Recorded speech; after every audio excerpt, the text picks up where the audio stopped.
Alright guys, so here is the throttle linkage where the kickdown cable is going to hook up to. I just pulled it out. But down here, this is a little hook that the kickdown cable is going to hook on. And then a little square hole right there where it clips into. So all you got to do is pull this black cover off.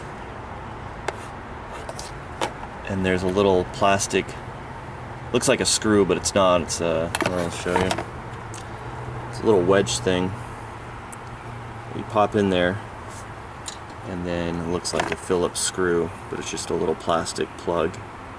So there's one on top, and there's one in front, next to the radiator hose. So down right there, and then there's a little snap thing right there you push in, and that cover comes right off, and you can disconnect your kickdown cable.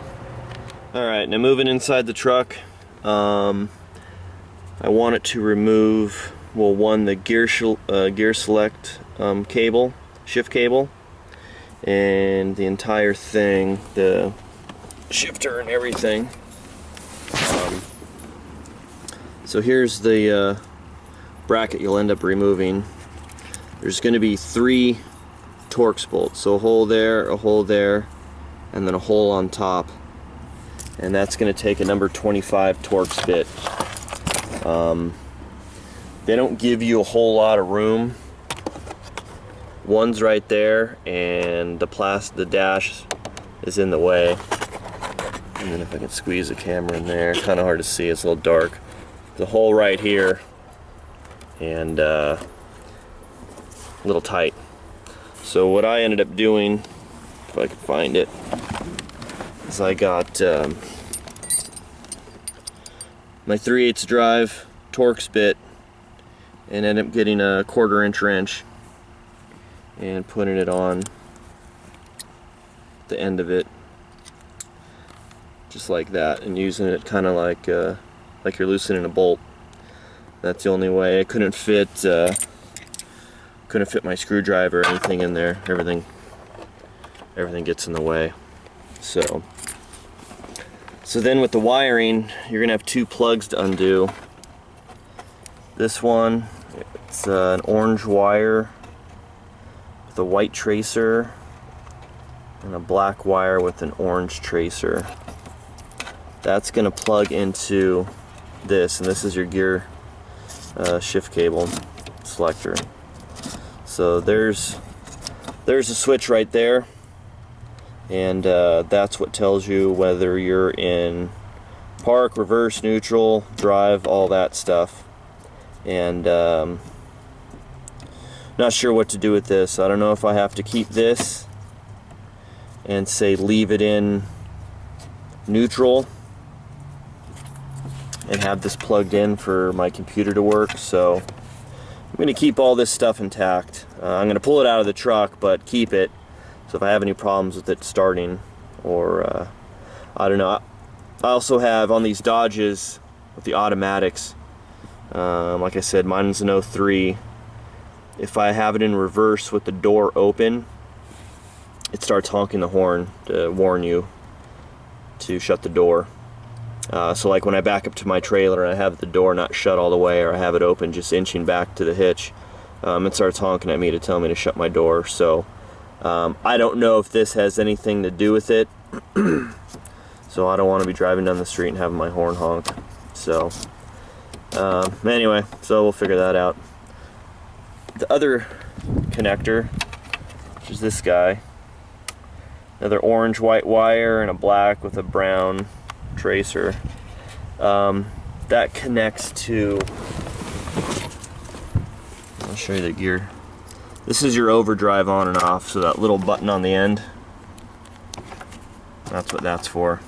So not sure what to do with that yet either, because on the dash I still have my batteries connected. I'll show you. They won't start because the computer knows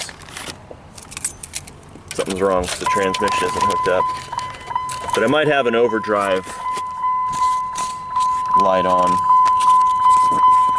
see if you can see that.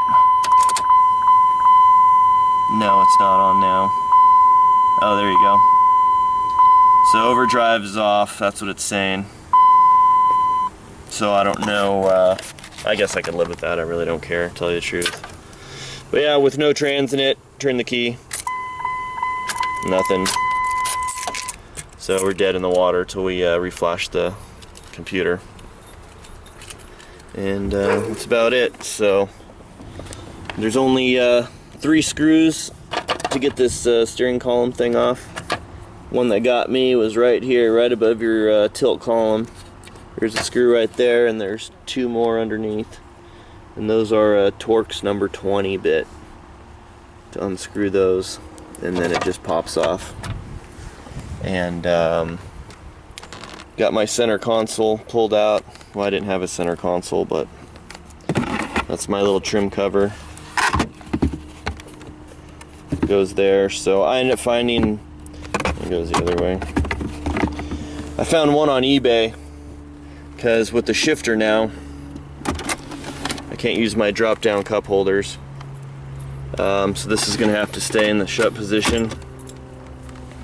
And I found one on eBay that covers this whole area right here and has 2 more cup holders, has an area for the shifter handle to come out, and has this bezel built into it. And the cool thing is it accepts my stock shifter boot. So all I have to do is set it in place. It uses, you probably can't see it.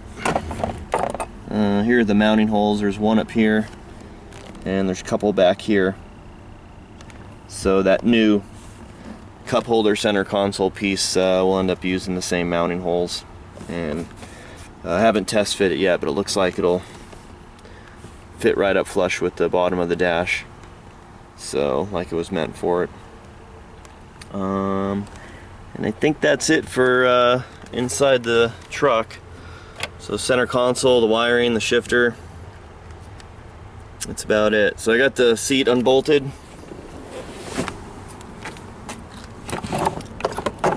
Just 2 bolts on this side, 2 bolts on the other side, and then 4 more in the back. This is the 2 buckets with the center console, but it's all connected on one frame. So I need to wait for a buddy to show up to help me remove this. It's one big unit, it's kind of heavy and awkward, and don't want to scratch or mess anything up. So, alright, well that's it for inside the truck.